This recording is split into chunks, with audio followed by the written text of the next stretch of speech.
Good afternoon, everyone. Welcome to our webinar this afternoon. I'm Venkatesh, your host, co-founder of Grocurv.com.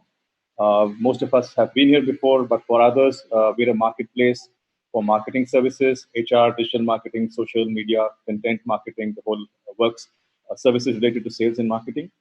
Over the past few weeks, as the world is evolving in a COVID and post-COVID era, we've been looking at how brands are now making the effort to be more prominent online and therefore inviting service providers and experts on the platform to come and talk about their perspectives, their experiences with some case studies. Today, I have Saumil from Whirlwind, one of the more prominent agencies on the platform, talking about Facebook and how to succeed with Facebook marketing. Without further ado, I'll ask Saumil to take over. Please send me the questions on chat. When you send me the questions, please send me your email ID as well.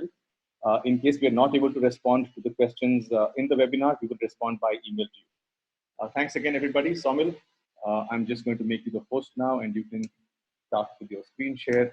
Over to you. Thank you very much, Venkat. Am I audible? Yes, you're audible. Awesome. Thank you so much. And thank you for this opportunity. I'm just going to quickly share my screen now. So, all right, guys. Venkat, quick confirmation. Can you see the screen? Yes, it's a beautiful island and a beautiful sea. So yes, we can see everything. Awesome. All right, guys. Thanks again for the intro, Venkat. Just before I start, a very quick introduction. Guys, Whirlwind is a full-service digital agency, and we help companies generate meaningful leads. I'm the founder of Whirlwind, and I'm also your typical computer engineer that never got into coding. So, 21 years ago, I made the cardinal sin of enrolling myself into an engineering college.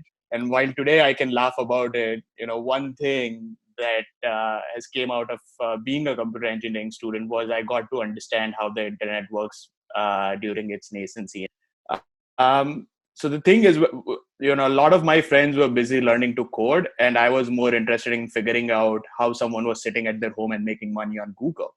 And to be honest, that fascination for how businesses make commerce happen on the internet has now just reached a whole new level.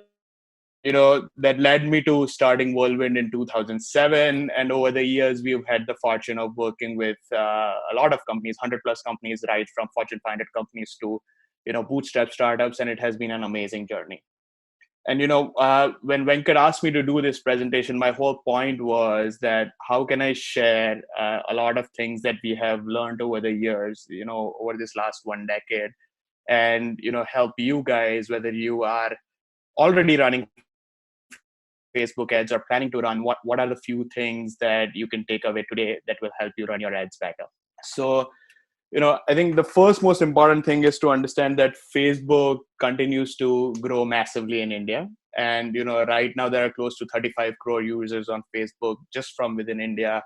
Their most recent revenue numbers were, pretty impressive. I mean, they rose to more than 2,200 crores in FY19. And I think they have set their eyes on a much bigger goal, which is, they want to go beyond $1.1 billion in revenue from India. Well, their plan seems to be working because if you really see, Facebook also owns a dominant share of social media traffic in India. Now, I don't know how many of you consider YouTube as a traffic, but this beautiful slide that we are seeing from VR Social and Hootsuite shows that, if you discount the fact that YouTube is number one, Facebook, WhatsApp, Instagram, Facebook Messenger, number 2, 3, 4, 5. Are all Facebook properties, and they do get a lot of traffic from various audiences within India. So another thing that has also happened is, as more and more people have started using Facebook, more and more advertisers are getting online to leverage the platform, right? So now we have more than 7 million businesses that have gotten attracted, and it pretty much includes 96% of your retail marketers buying ads on Facebook, which means that pretty much everyone is on Facebook as a platform buying ads. If you are doing advertising online, chances are very high that you're already doing it on Facebook.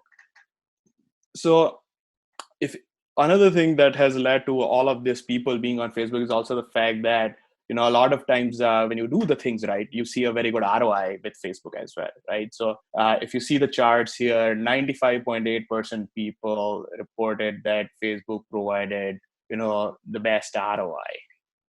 Okay, okay. All right. Sorry, I had a chat pop up. Sorry, go on. Sorry for that. So if you see, 95.8% people actually said that Facebook was a great platform for their ROI. However, what we also are seeing is, there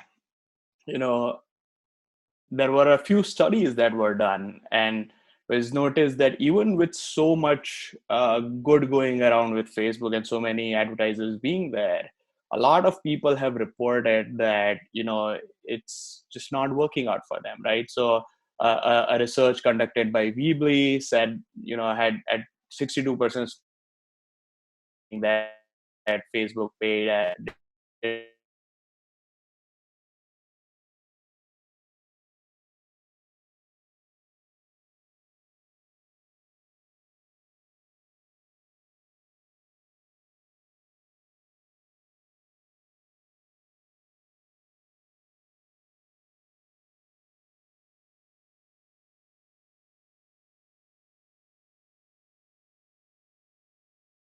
talk about 12 costly mistakes that we've seen that can destroy our campaigns, and how we can also avoid them, right?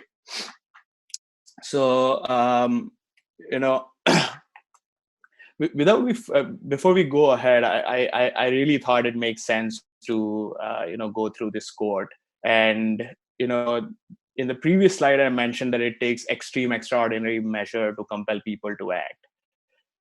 And the reason for that is, if you read this slide, you will really understand that people don't read ads.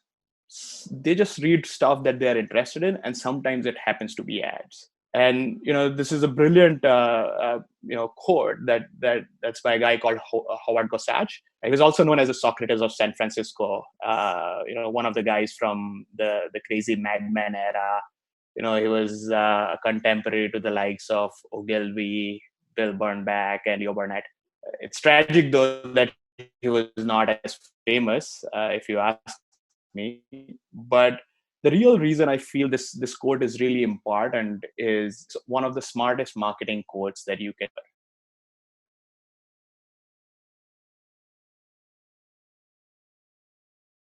Important point that all of us as marketers need to understand, and when we are wanting to do Facebook ads, we need to know. And the point is that you must start with an inherent understanding and empathy for your audience. And when you do that, you will end up creating something that will be interesting to them. And the smart thing to do then would be obviously to keep it relevant to your product or service, right? So that brings me to the first mistake that I see a lot of people make, and that is that Facebook came in much later than Google in terms of an advertising platform, right? Both internationally and also in India. So by the time people got onboarded onto Facebook platform, they were also also doing ads on Google, and sort of had gotten used to the way Google, especially the search ads, used to work.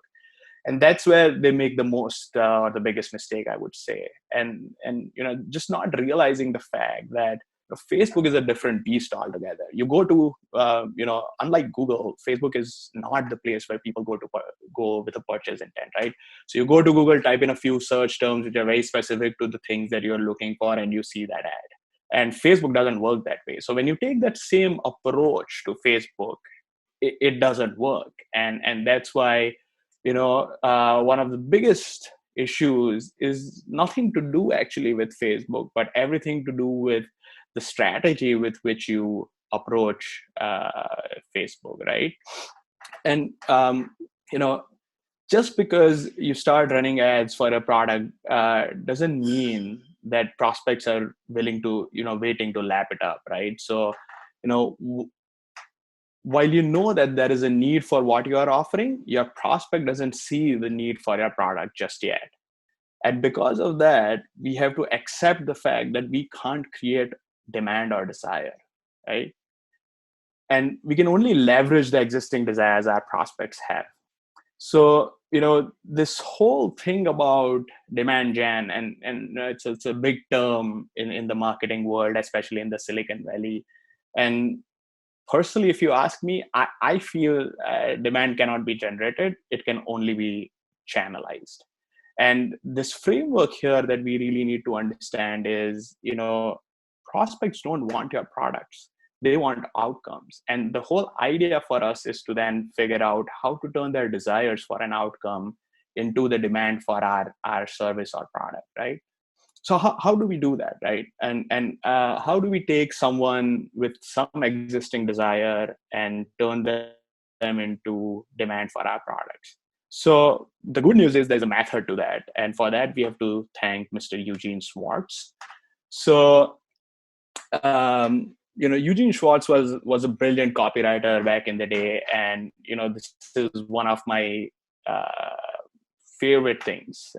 If you ask me, top three things that I love about, that I learned very early in advertising that I continue to use till day, and I think I'll continue to use it as long as I'm in this industry.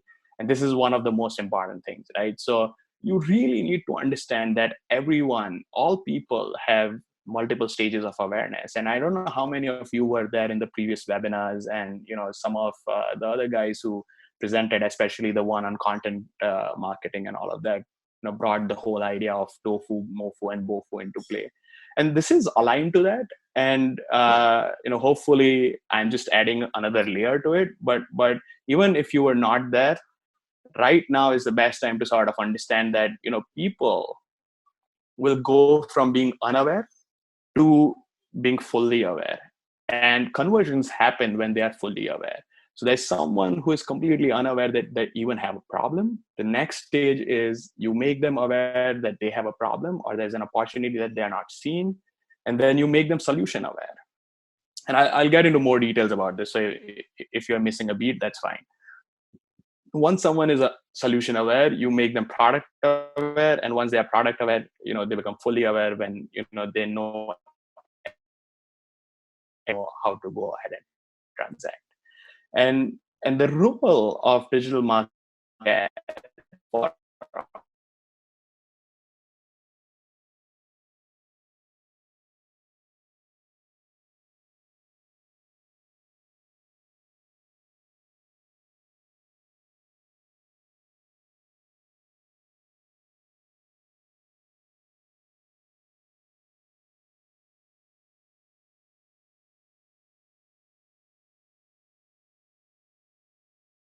the right campaign objective for our business. And at the end of the day, you need to realize that before you can sell, you have to first build a huge base of audience.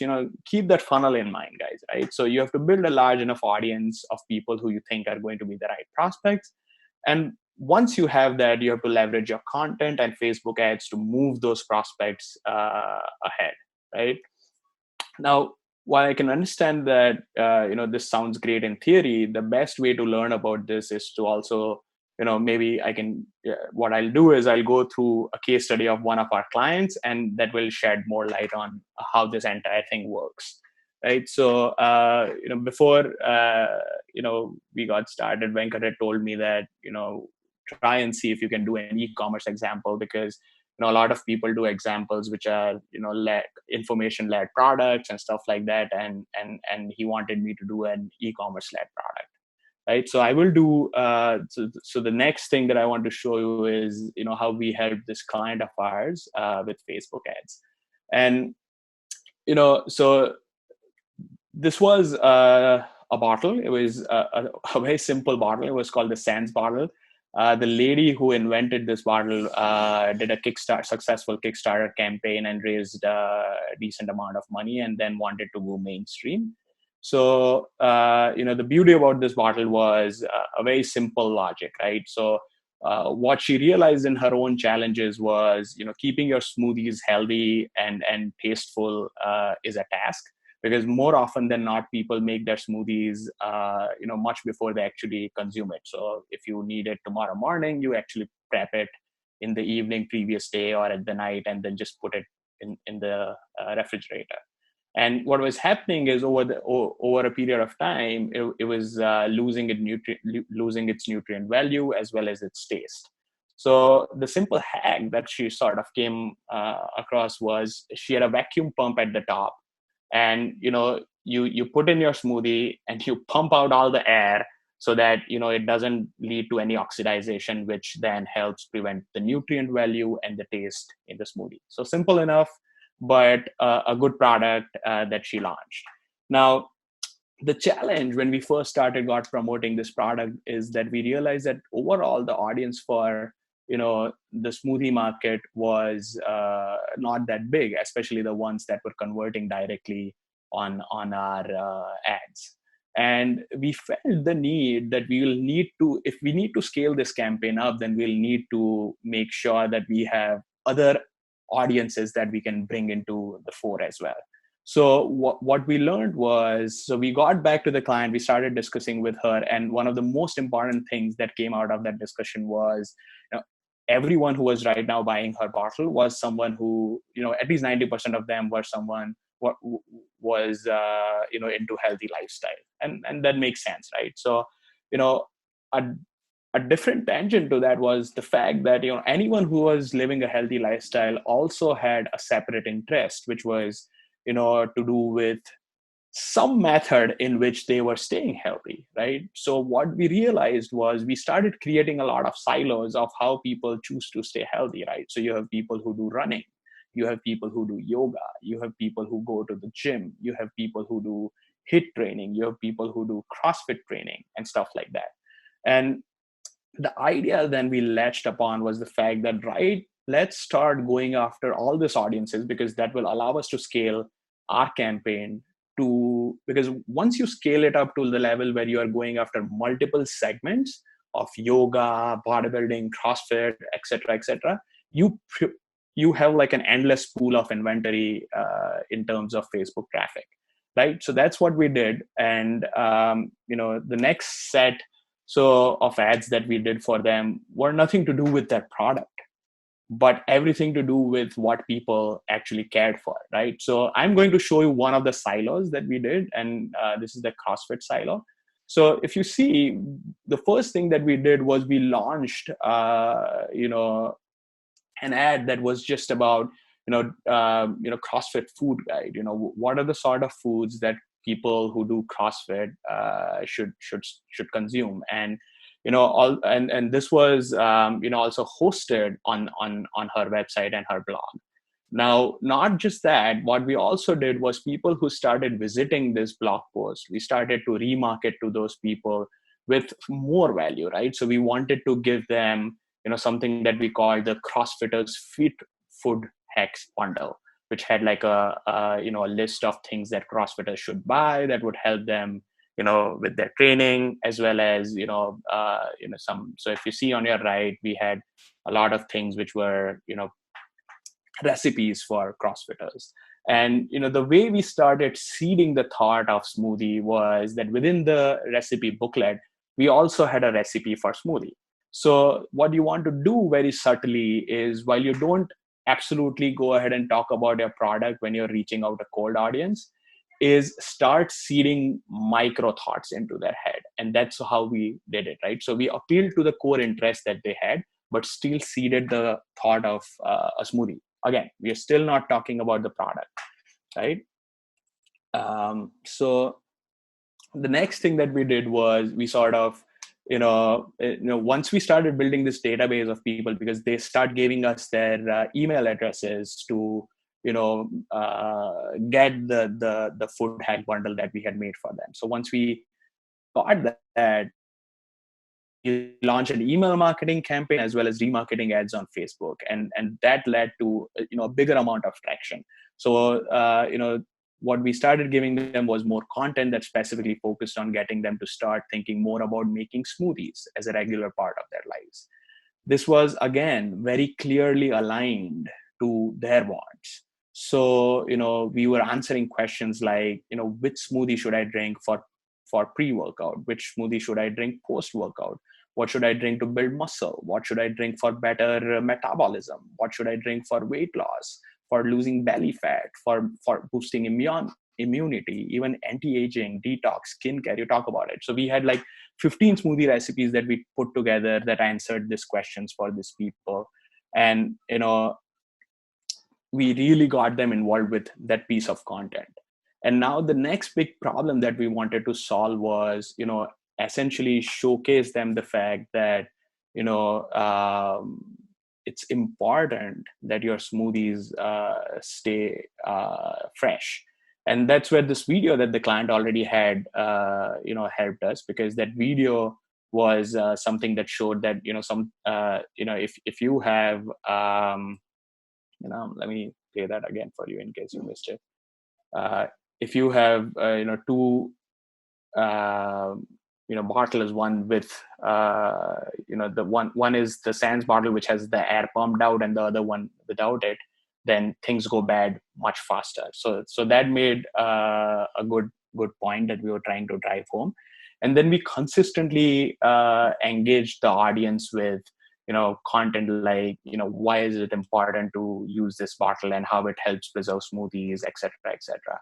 And then eventually we moved them into, when they were fully aware about the problem, when they were aware about the solution, we started showing them ads. This were people that we considered hot traffic, and we started showing them ads about the discount code that we were offering, testimonials from people who were buying this and finding value in it. So that was the whole campaign that led them to selling more than 100,000 bottles, right? And that's how you should typically think about your own product as well, especially on Facebook. If you guys want to learn more about this, I would suggest that you download our methodology docket. It's bit.ly/ww methodology. It's a lot of details there. I think the second mistake that we see, people make, and although surprising, this is a very real problem. A lot of times when I ask clients what they want to achieve with their Facebook campaign, they will not have a clear answer. And that leads to unclear goals, and those have a cascading effect, right? And it impacts your overall campaign strategy, the plan, and all the metrics that you track. So make sure that whenever you do Facebook advertising, set goals, right? They can change, keep them agile, but at least start with a clear vision of what you want to do. So setting goals will not only ensure that you will, it'll not ensure that you'll always hit them, but at least it will give you the right thought process. So you can immediately decide what metrics make sense based on the goals that you have for yourself, right? So if you see this image here, the client just simply told us, let's plan for a 5 lakh campaign spend, and what can I expect out of it? And we tried to understand what their goals were, and then we broke it down. So always do that, and it will serve you well, right? So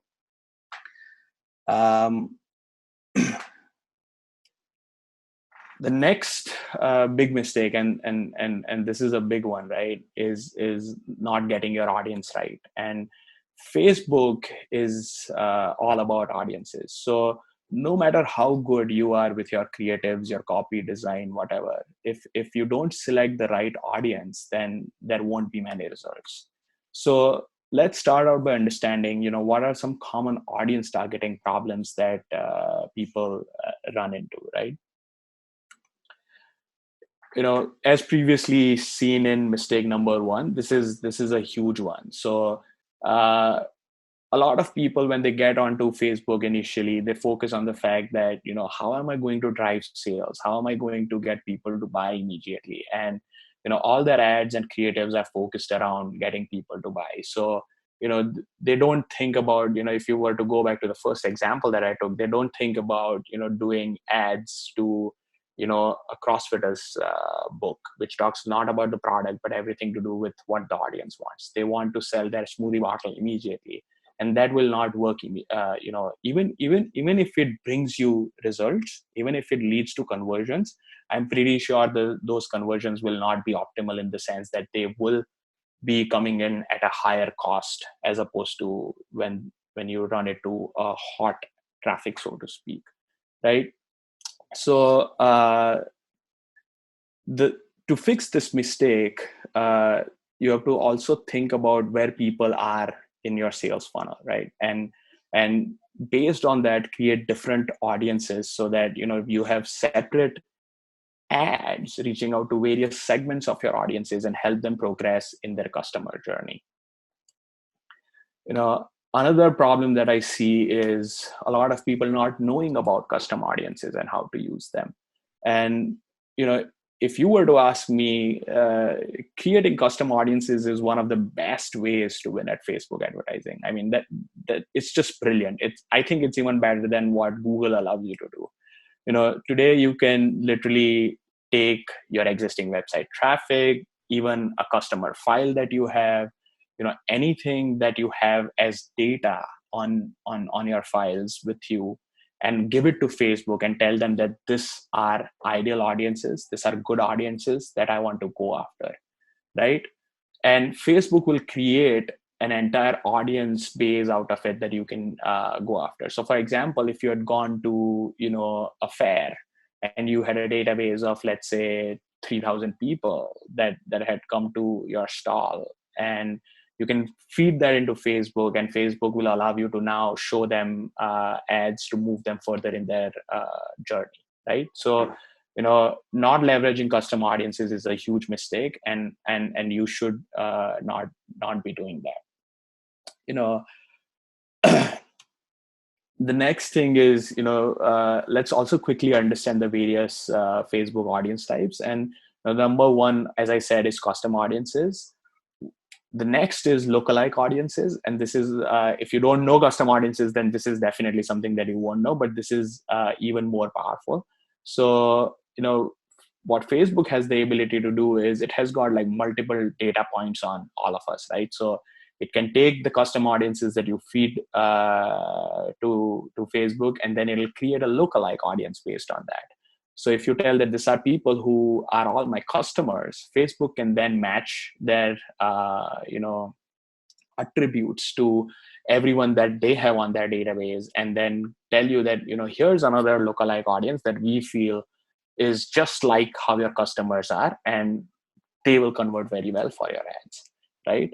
And then you also have saved audiences, and it's very important to also keep saved audiences in mind, because they help you scale. Because not everyone will have thousands and thousands and lakhs of people on their database, right? And that's why you will need saved audiences. So for example, if you look at this, I just for screenshot purposes, I made one. So if I were to create an audience set for people to get onto Grocurv's webinar, then I would say that pick everyone who is interested in lead generation, digital marketing, social media marketing, etc. But I also layered it with something that has behaviors built into it, right? So you can target people through their age, gender, location, their language, multiple things. And then you can save these audiences in Facebook and use it for your ads. And which brings me to the next problem with audience targeting, and that is that people end up creating either way too big audiences or way too small. And if you really think about it, this quote helps, because it says that it's very difficult to for your ad to work if it is targeted towards a 35-year-old middle class working mother. But it's much more easier if you start thinking of that person as a persona, right? It's a lady called Jennifer, has 2 children under 4, works as a paralegal, etc., etc., etc. And we recently did a campaign for an app that targets young mothers. And the way we start out is by listing all the interests that they would have, right? So start thinking about bigger pages out there, bigger brands out there that are also aligned to the same audience that you want to go after, right? So you think about Pampers, you think about breast pump, Hasbro, all of these things. There are so many other apps that are in the same category that our client was, but not competitive. There are so many magazines that cater to that same audience. So once you start doing this, you will be able to create better saved audiences. Now, the problem is that a lot of times what people will do is they will just take all of these audiences, put them all together, and then just club it all together, and that's a big problem. So what you typically want to shoot after or go after is somewhat around 500,000 mark. So 500,000 to 1 million is a good number. Even if you move into the 1-2 million range, that's fine. Make sure that it's not too small. Like if you have less than 1,000-2,000 people to target, that's not good, because you will not be able to run enough ads.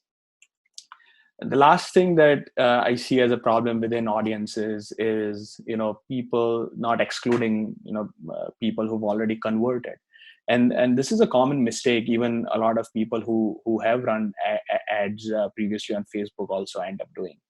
And the problem with this is when you leave not exclude converters, then you are wasting your ad budget on people who have already converted.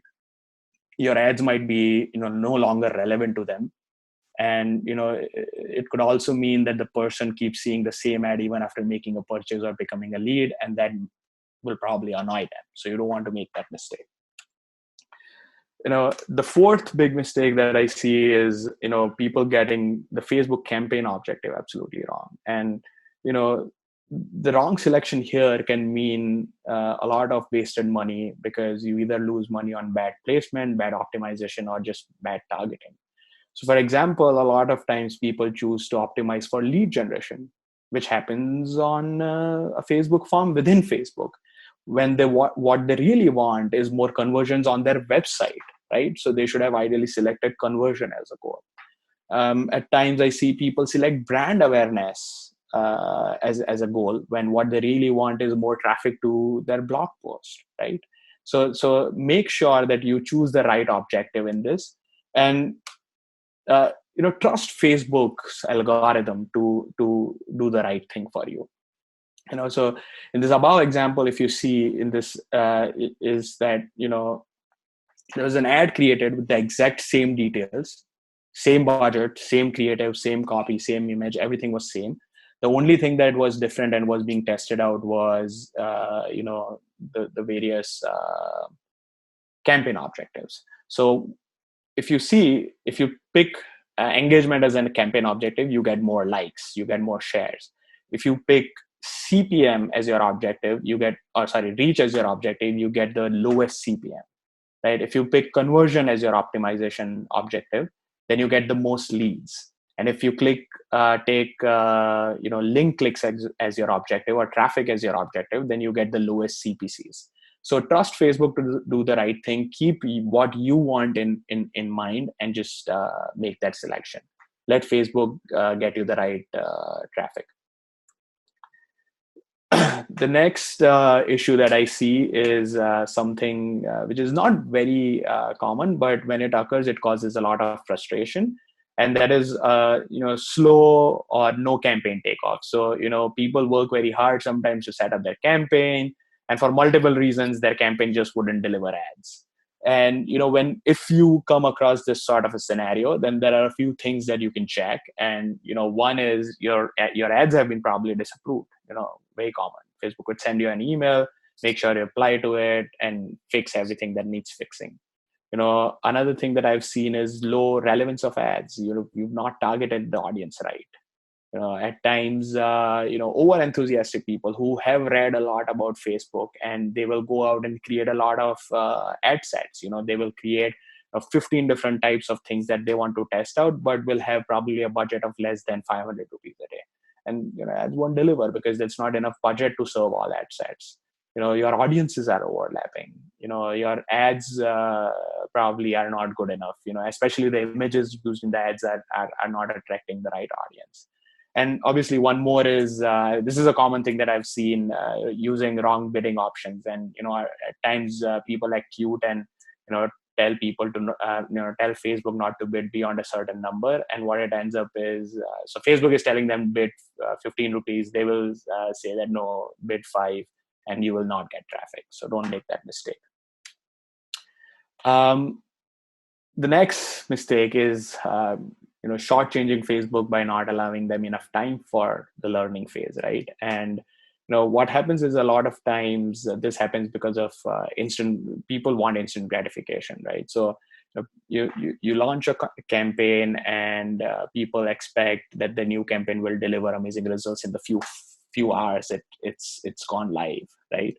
And what happens is, after holding your breath for 2 or 3 hours and not getting results, it might feel like your campaign is a failure. But what truly is happening is, Facebook actually needs 24 to 48 hours to optimize your campaign, right?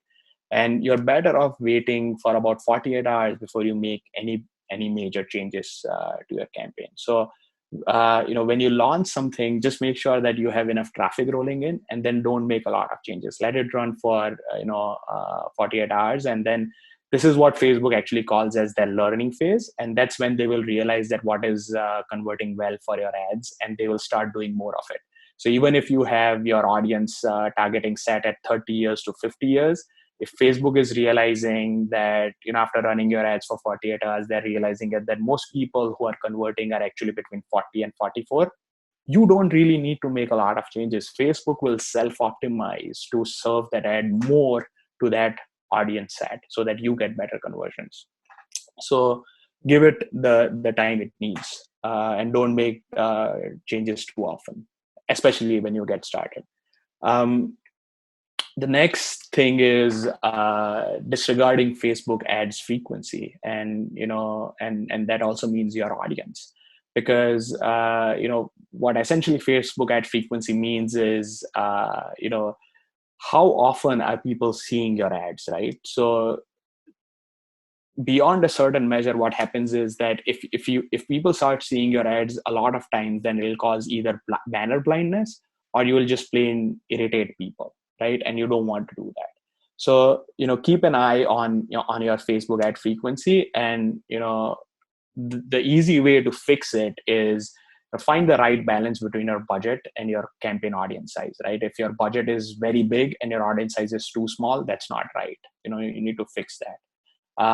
React quickly by refreshing creatives when you see your ad frequency is going up high, so at least people don't see the same ads again and again. Make sure, as I previously stated, make sure people are excluded who've already converted. Another way to sort of think about it is creating evergreen remarketing techniques, right? So you can have remarketing so that people are not served a certain ad after 4 days or 5 days. And there's a little used tip that you should consider using, and that's using Facebook's automated rules. So you can tell Facebook, create an automatic rule that any ad set that has served beyond 2 or 3 ad frequency, just pause them. So easy to do. You don't even have to do it yourself, and Facebook will do it for you. So this is the next mistake, and this is crazy because in this day and age, if someone were to do this mistake, it's as close to blasphemy. Because if we are all data marketers, then forgetting to use Facebook's Pixel, which is its own sort of Google Analytics, is a huge mistake. So definitely make sure that you don't miss out on using the Facebook Pixel. Install it on your website across all pages. Track your conversions, and make sure that you are using it right. So the importance of the Pixel is essentially 3 core things. One is it helps you track conversions and build intel back to Facebook, saying that when you want to create a custom audience, you can tell Facebook, that these are the people who have converted. Show my ads to more of these people. And obviously that will help improve your campaigns. Also, you can't do any remarketing unless you have a Facebook Pixel on your website, so definitely don't miss out on doing that. I think the next mistake is, just people relying on their gut and not A/B testing. And just by default, whenever we run any campaigns, one thing that sort of happens is we have a 2x2 matrix rule put in place. So you have a long form copy, a short form copy, and then two different images that get tested by default. So when you have a long form copy, a short form copy, and two images, that gives you 4 creatives, and you put those 4 creatives in every ad set that you make, and each of your ad sets can target different audiences, and then everything gets tested parallelly. So make sure that you're testing your creatives and ensure that you're also testing your audiences.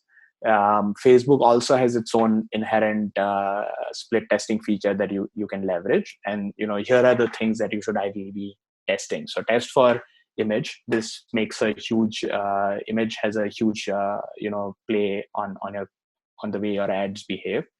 Post text, ad placement. I've seen ad placement providing very different results when you do it on Facebook's audience platform as opposed to Facebook's newsfeed as opposed to Instagram. Even your landing page for that matter, your headline. And don't just think about your creatives. Also test out things like your country that you are targeting, age and gender, the interests that people have. Sometimes you will see that the magazine interest audience is converting much better than the app's interest audience. So test that out as well, right? And also test out your custom audiences, and there's something called as purchase behaviors in Facebook that you can also test out.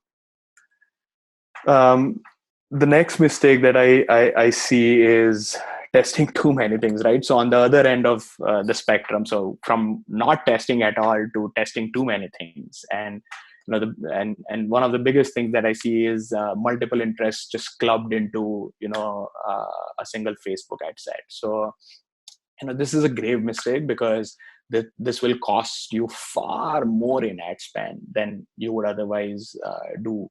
What will happen is also you will not be able to realize which audience is working well for you, right? So if you stuff everything that you've found in your research about your audience and just put them into one single audience group and club all of their interests, you won't know which one is converting better, right? So don't make that mistake. Break it down, or at least layer it down.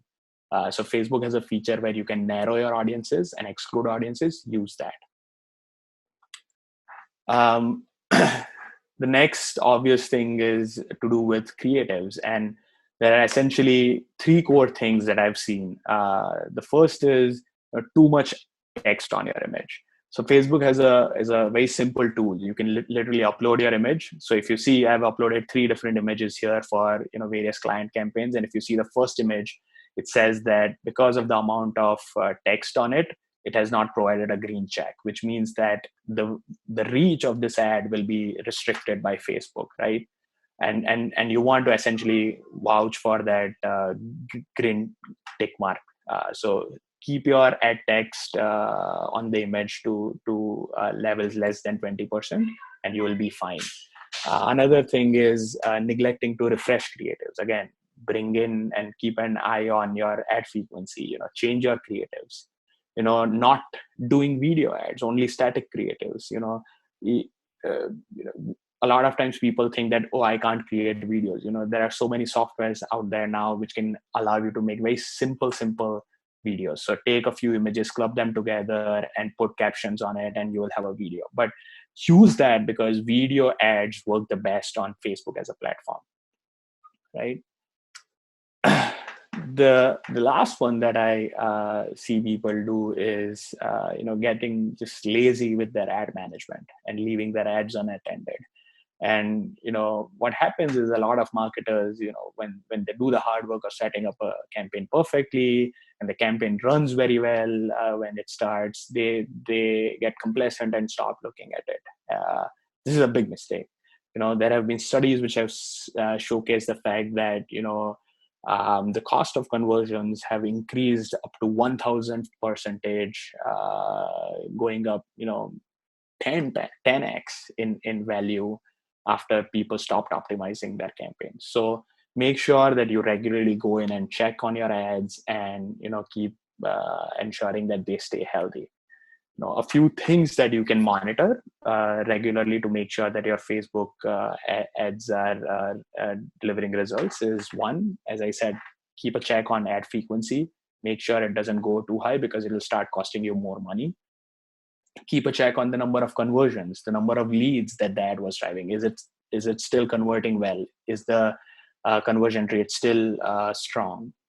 Cost per action, has that gone up or not? Ad performance by placement, is a certain placement on a certain area not performing at it as it should be?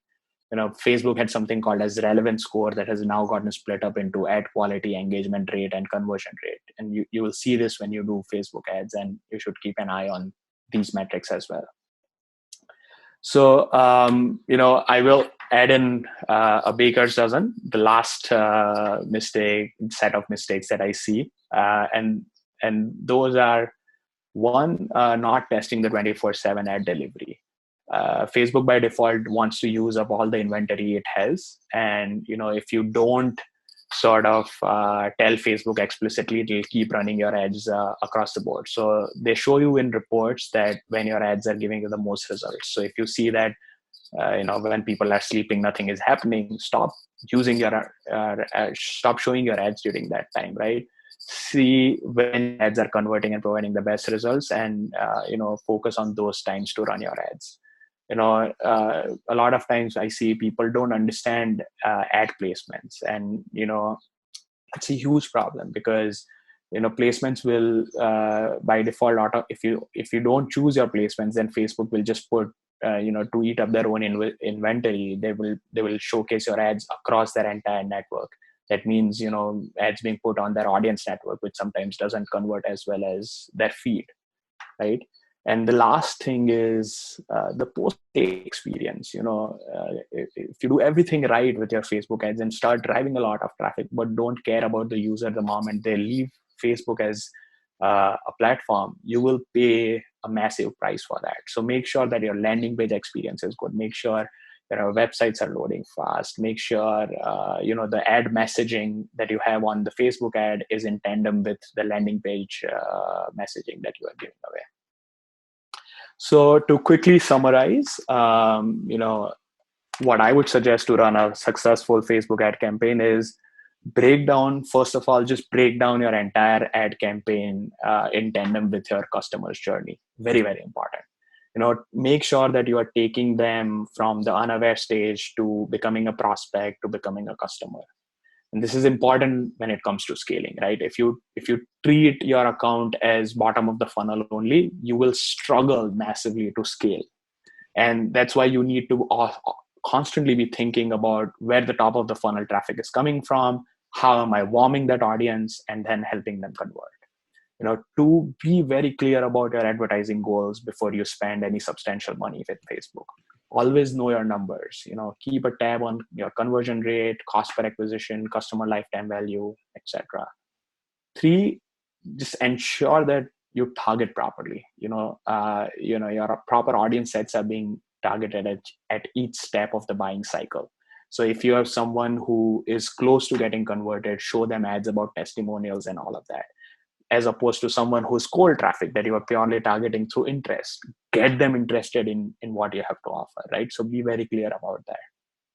The more the more you have, the better you get at targeting these people, your engagement will improve, which means that you will get cheaper clicks. And finally, just test everything. Don't guess, right? And then double down on what's working so that you can scale it. Testing is the most important part of running any paid marketing campaign. And, you don't have to overthink it. Just keep trying a few things every now and then, and it'll be fine. So that's it from me, guys. Saumil, we've got just about that much time this afternoon. I want to thank you profoundly and profusely for your time today and your insights. My sincere thanks to you and to everybody who joined us. Remember, we'll be back next Friday. I'll be sharing details of that on my LinkedIn shortly. Thank you, everybody. Have a great weekend. Thank you all. Thank you very much.